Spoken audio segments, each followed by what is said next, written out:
¿Cómo están, estudiantes? En la lección de hoy vamos a ver la música tradicional de los pueblos que han habitado Bolivia y su evolución histórica.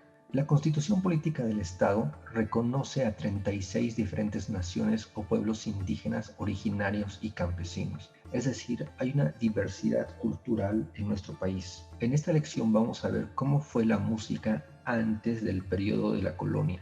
A veces se ve la historia de Bolivia dividiéndola en tres partes. Tenemos la historia precolonial, la parte de Bolivia durante la colonia, y en tercer lugar, Bolivia postcolonia, es decir, después de la conquista de los europeos. Pues bien, nosotros queremos saber cómo sería la música de los primeros habitantes de Bolivia. Y nosotros sabemos poco en relación a la historia debido a que hay pocos registros sonoros. Sí se puede encontrar evidencias arqueológicas, es decir, instrumentos musicales de la antigüedad que nos hablan respecto a la música de aquellos tiempos. Entonces, algunos instrumentos musicales el día de hoy se encuentran en museos, como por ejemplo el Museo Tiahuanaco, que se encuentra en La Paz. Luego también tenemos el Museo de la Universidad Mayor de San Simón, que contienen algunos instrumentos de la antigüedad. Vamos a empezar haciendo una división en Bolivia de lo que fue, por un lado, las tierras altas y por otro lado, las tierras bajas. Pero tenemos que entender bien todo esto porque a veces cuando se habla de tierras altas se localiza únicamente a La Paz, a Oruro y a Potosí, departamentos, digámoslo, altiplánicos. Pensamos en valles, en Cochabamba, Chuquisaca y Tarija, y pensamos en llanos, en Pando, Beni y Santa Cruz. Pero nosotros vamos a hacer una clasificación en dos, en tierras altas y en tierras bajas. Voy a mostrarles ahora un mapa. Tenemos aquí a Bolivia dividido en las tres regiones, altiplano, valles y llanos. Pero presten atención que, por ejemplo, el departamento de La Paz contiene no solamente lo que es una zona altiplánica, sino también en la parte del norte de La Paz, que está acá, tenemos parte de llanos y en la parte del medio una parte de valles. Cuando nosotros vamos a hablar de tierras altas, nos vamos a referir a la zona altiplánica y a la zona de los valles, ¿ya? Repito, cuando nos vamos a referir a lo que son las tierras altas, vamos a estar hablando de la zona altiplánica y de los valles. Y por otro lado, cuando hablemos de las tierras bajas, nos vamos a referir a la parte de los llanos, a toda esta sección de acá, ¿ya? Pero por favor no mezclen las cosas. Con tierras altas nos referimos al altiplano y a los valles, y con tierras bajas a los llanos. Vamos a ver qué tal fue la música en estos dos lados de Bolivia antes de la llegada de los españoles. En las tierras altas y en los valles hay un predominio del sonido del viento. Se van a imponer los instrumentos de viento y en segundo lugar van a estar acompañados de instrumentos de percusión. Ahora, algo interesante es que estos instrumentos de viento se los encontró en contextos funerarios, es decir, en entierros, en momentos donde había fallecido alguna persona. Entonces, tanto en el altiplano como en los valles cochabambinos, los indicadores sonoros predominantes en este periodo venían a ser los tubos cerámicos y la variedad de instrumentos de viento como quenas, flautas traversas, ocarinas de cerámica y una rica variedad de pitos monotonales, es decir, pitos, silbatos con un solo sonido. Por ejemplo, en Aiquile, en un entierro de adultos, se halló una flauta de cerámica, o sea, una ocarina. En Yurajmolino, otra pequeña aldea al sureste de Cochabamba, se halló una pequeña flauta de hueso de llama. Ahora, más adelante en la historia, entre el año 600 después de Cristo y 1200 después de Cristo, pero aún estando en el periodo prehispánico, antes de la colonia, van a predominar culturas de alta calidad estética, como la Tiahuanaco, la Mojocoya y Omereque. Estas culturas poseían numerosos instrumentos de viento, como los sicus de piedra, trompetas, quenas, silbatos, ocarinas hechas de madera y hueso. Había una diversidad sonora con los hallazgos de instrumentos idiófonos como los instrumentos de entrechoque. ¿Qué es un instrumento idiófono?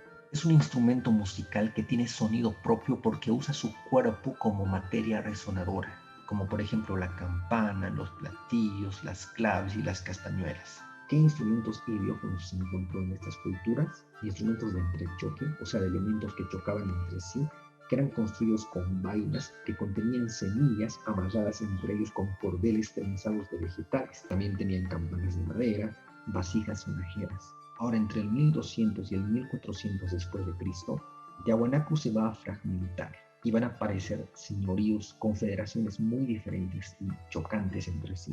La cultura Moy es un ejemplo. Esta cultura se destacó por su industria metalúrgica del metal, además de su industria del hueso, material con el que fabricaban sus flautas, que era el instrumento predominante de esta cultura.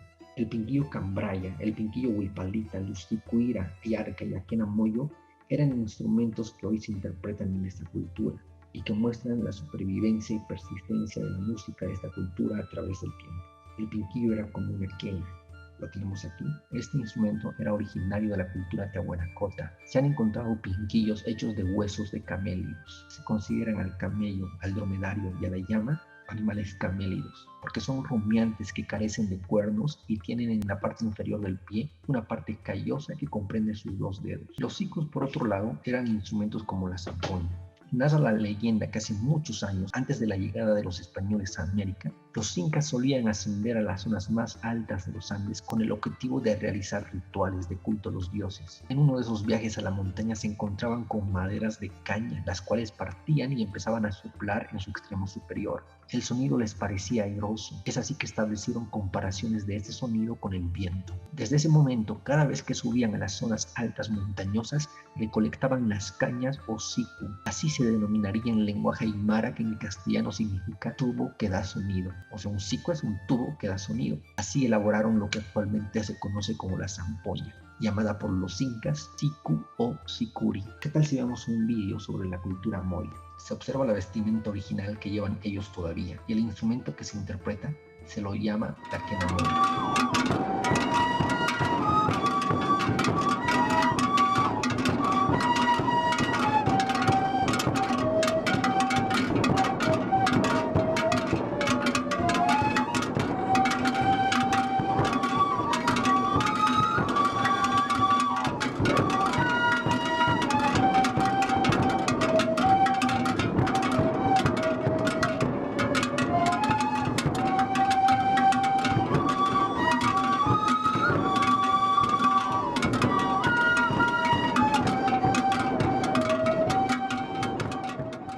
Ahora hablemos un poco de la música de los señoríos aymaras. Si bien los hallazgos que ha hecho la arqueología son escasos, los relatos que hacían los españoles, los colonos españoles, resaltaban la diversidad de instrumentos sonoros de viento, sacudimiento y de percusión. En el Museo Arqueológico de la Universidad Mayor de San Simón existe, por ejemplo, un pututu hecho de cerámica que se asemeja a un pez. ¿Qué era un pututu? El pututu o pututo es un instrumento de viento andino que se fabricaba con una caracola marina de tamaño suficientemente grande para emitir un sonido potente. ¿Quieren escuchar un pututu?